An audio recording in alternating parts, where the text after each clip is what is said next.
தடுப்பு சுவரே 19 வயது மாணவியுடைய உயிரை பறித்த சோக சம்பவம்.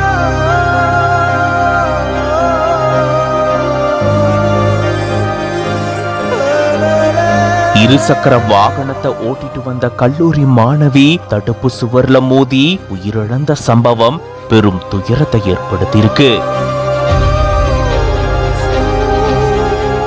19 வயதான அக்ஷரா கோயம்புத்தூர்ல இருக்கக்கூடிய ஒரு கல்லூரியில 2ஆம் ஆண்டு படிச்சுட்டு வந்திருக்காங்க. தன்னுடைய தம்பியான அரவிந்த் அப்படின்றவரை பள்ளியில விடுறதுக்காக இருசக்கர வாகனத்துல போயிட்டு மறுபடியும் இவங்க கோழிக்கோடு கோயம்புத்தூர் பைபாஸ் நோக்கி போயிட்டு இருந்திருக்காங்க. அப்பதான் எதிர்பாராத விதமா சாலையினுடைய தடுப்பு சுவர்ல இவங்களுடைய இருசக்கர வாகனம் மோதினதா கூறப்படுது.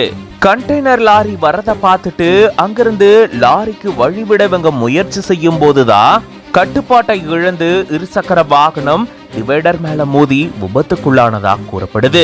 இப்படி மாணவி விபத்துக்குள்ளாகக்கூடிய பதபதைக்க வைக்கக்கூடிய சிசிடிவி காட்சியும் வெளியாகி பரபரப்பை ஏற்படுத்தியிருக்கு. கல்லூரி மாணவி இருசக்கர வாகனத்துல போகும்போது விபத்து ஏற்பட்டு உயிரிழந்த சம்பவம் பெரும் சோகத்தை ஏற்படுத்தியிருக்கு.